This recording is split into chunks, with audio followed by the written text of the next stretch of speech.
Next planet I want to talk to you about is Pluto. So Pluto is the ruler of the underworld, which you can't see, the subconscious.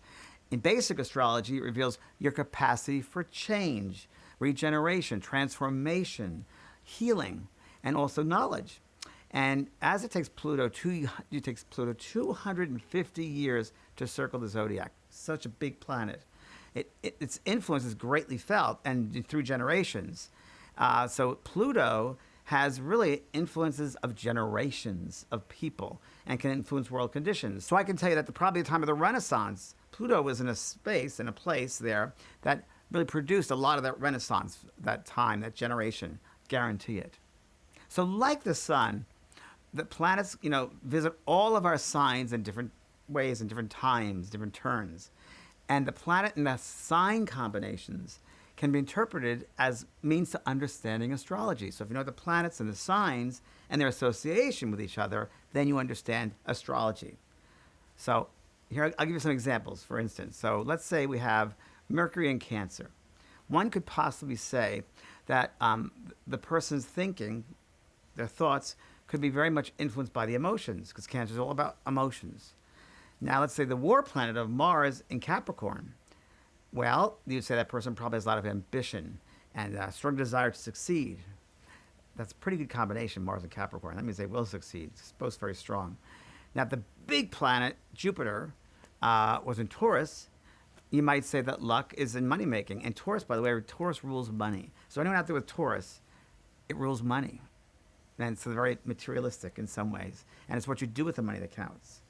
Now, if you have Saturn, let's say Saturn in Gemini, you might say that they're going to Saturn, the karmic lessons there in Gemini. Gemini rules communication. So a lot of the lessons about communication, or they might make their money with communication in books or movies or TV or some form of communication, internet. So it's very interesting. So I would say the association between the planets and the signs are something you should know about. So know the characteristics of, just like I showed you and talked to you about, the characteristics of the planets, each planet as individually, and the signs individually. So going back again, just recapping the four elements we have: air, water, fire, and earth, right? So each sign is one of those elements. And certain elements go together and certain don't, as you know. So water and fire doesn't work because the water puts the fire out. So air and earth can be fine. If you have two earth signs, let's say Taurus and Virgo, it could be fine, but it's can be boring. Two Virgos together, maybe a little nitpicky about details, and they can't get it right. One wants to go one way. So two earth signs can be fine, but you can guarantee they'll be a very down-to-earth, stable, responsible, serious. I've been married to two earth signs, so I know what it's like, and I'm an earth sign, so I understand that. But I have 4 planets in Leo. So those 4 planets in Leo really give me a lot of energy. And we're going to get into signs in just a moment, but just to share with you, it's those 4 signs in Leo that I had that really have helped me to be not so down to earth. Because my ascendant is Capricorn, earth sign. My sun is 0 degree, we'll get to the degrees later, 0 degree Virgo. So I'm double earth, which is really good for the work that I do, because I'm down to earth about the work I do as a medium. I'm very down to earth and very real about it.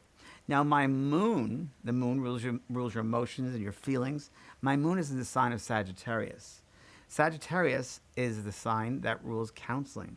So I counsel people about their emotions. Make sense? And also with going back to my Capricorn rising, Capricorn is all about responsibility and integrity.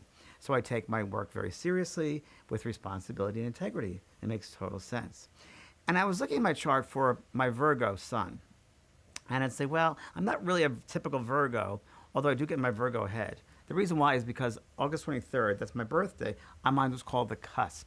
And the cusp is when you're between 2 signs. So I'm a 0 degree Virgo. I've just gone into Virgo. So I would definitely have some influence of Leo, the sign before mine. There'd definitely be some influence there. And I can see that. I can see the Leo very much so. With the 4 planets in Leo, and on the cusp close to Leo, Leo rules showmanship, expression, leadership. And I'll tell you something. If I didn't have that Leo close to the sun sign, and also the 4 planets in Leo, I wouldn't be here doing this right now. Because Leo rules showmanship. It rules before the public. I wouldn't be able to get on stage because the Virgo part of me is very shy. It tends to be very shy. And Virgos want to go behind the scenes. They don't like being in front of the public.